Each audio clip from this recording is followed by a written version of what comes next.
ভাবে মনকে পাষাণ করে আমরা লক্ষ্য করেছি পশ্চিমবঙ্গের নাগরিক তাদেরকে ভোটার লিস্ট থেকে বাদ দেওয়ার যে পরিস্থিতি তৈরি হয়েছে সেটা অভাবনীয়। নির্বাচন কমিশন একটি রাজ্যের নাগরিকদের সঙ্গে, ভোটারদের সঙ্গে এই আচরণ করবে তা ইতিহাসে একটা নতুন অধ্যায়। আমরা ইতিপূর্বে নির্বাচন কমিশনকে দেখেছি, তারা বাড়ি বাড়ি লোক পাঠিয়ে নাগরিকদেরকে উৎসাহিত করে ভোটার তৈরি করেছে। উদ্দেশ্য গণতন্ত্রকে প্রতিষ্ঠিত করা। আজ যে পরিস্থিতি তৈরি করা হয়েছে, 27 লক্ষ মানুষ শুধু নয়, 60 লক্ষ মানুষ একটি পরিবারের, কেউ ভোট হারা আবার কেউ ভোটার। এই 60 লক্ষ মানুষ যদি ভোট থেকে বঞ্চিত হয়ে থাকে তো আমার মনে হয় কয়েক কোটি পরিবার ক্ষতিগ্রস্ত হয়েছে এবং তারা বিচলিত, তাদের ভবিষ্যৎ নিয়ে তারা চিন্তিত। তাই জমিয়ত উলামায়ে হিন্দের মতো সংগঠন যারা দেশের স্বাধীনতার জন্য লড়াই করেছে, যারা দেশের স্বাধীনতা এনে দিয়েছে এবং স্বাধীনতার পরে সেই সংগঠন সমাজ গঠনের জন্য, গণতন্ত্রকে প্রতিষ্ঠিত করার জন্য নিজেকে বিলীন করে দিয়েছে। আজ আবার আমরা যখন লক্ষ্য করছি একটা একটা করে নাগরিকদের অধিকার থেকে বঞ্চিত করার চক্রান্ত চলছে একটা পক্ষ থেকে, আমরা তার বিরুদ্ধে রুখে দাঁড়িয়েছি।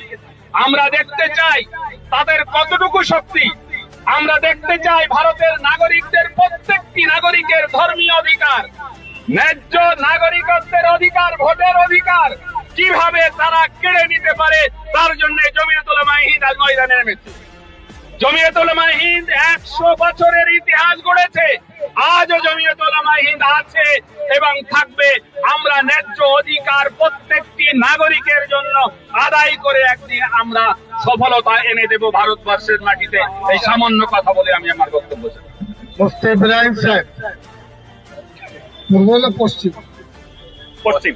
কিন্তু মাঝখানে আছেন পশ্চিমে, কিন্তু পূর্বর বর্ডারে প্রসিদ্ধ মাদ্রাসা তিনি মুহাদ্দিস এবং জমিয়ত রাবেতা কমিটির অন্যতম।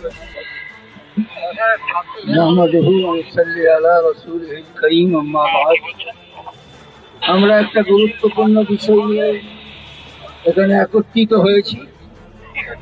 হযরতকে যেটা বলবো সেটা হলো, আন্দোলন তো করতেই হবে, কিন্তু এই আন্দোলন যেন স্টপ বন্ধ না হয়। আমরা কাল থেকে নির্বাচন কমিশনে যে তাদেরকে ঘেরাও করে রাখবো, যতক্ষণ পর্যন্ত নাগরিকদের নাগরিকত্ব ফিরিয়ে না দিতে পারি ততদিন পর্যন্ত আমরা তাদেরকে ছাড় করবো, তাদেরকে আমরা বন্ধ করে রাখবো। ওই নির্বাচন কমিশন ব্যর্থ, সরকার ব্যর্থ। এই নির্বাচন কমিশনকে অবিলম্বে তাদের সেই জায়গা থেকে সরিয়ে দিয়ে যারা সত্যকারের দেশ চালাবে, সেটার জন্য আমরাই ঠিক করবো। সরকার ব্যর্থ হয়ে গেছে, পারছে না। আমরা পুরো ভারতবর্ষ, পশ্চিমবঙ্গের মানুষ একত্রিত হয়ে নির্বাচন কমিশন আমরা গঠন করবো, আমরা নতুন পথ দেখাবো। আমাদেরকে সেই রকম একটা মনোভাব নিয়ে রাস্তায় নামতে হবে। আমাদের এই আন্দোলন যেন বন্ধ না হয়। বিসমিল্লাহির রহমানির রহিম। আল্লাহ রব্বুল আলামিনের লাখো কোটি প্রশংসা, হামদ, সানা, দয়ার নবী সাল্লাল্লাহু আলাইহি ওয়াসাল্লামের উপরে দরুদ ও সালাম পেশ করে হাদিস শরীফের একটি বিষয় আপনাদের সামনে উপস্থাপিত করছি। দয়ার নবী সাল্লাল্লাহু আলাইহি ওয়াসাল্লাম বলেছেন, আল খালকু ইয়ালুল্লাহ ফাহাব্বুল খালকি মান আহসানা ইলা ইয়ালিহি আও কামা ক্বালা সাল্লাল্লাহু আলাইহি ওয়াসাল্লাম। মানুষ হলো আল্লাহর পরিবার, সৃষ্টিজীব আল্লাহর পরিবার। যে ব্যক্তি ও বদুর ওরা বলে দিয়েছে, সৃষ্টিজীবের মধ্যে মানুষের যে সেবা করে সে হলো আল্লাহর কাছে সব থেকে বেশি প্রিয়। इंसान के दुख दर्द परेशानी में जो साथ देता है, प्यारे हबीब फरमाते हैं वो मखलूक में सबसे अच्छा। जमीयत उलमा हिंद आज इस खिदमत को ओढ़ना बिछोना बनाया। আমরা অতি দায়িত্বশীল সংগঠন, অত্যাচারের বিরুদ্ধে, জুলুমের বিরুদ্ধে, অন্যায়ের বিরুদ্ধে আমরা সোচ্চার হই আইনের পথে, নীতির পথে। আমরা ভালোবাসা দিই, দায়িত্ব দিই এবং পরস্পরের সাথে বন্ধুত্বর সম্পর্ককে সুদৃঢ় করি।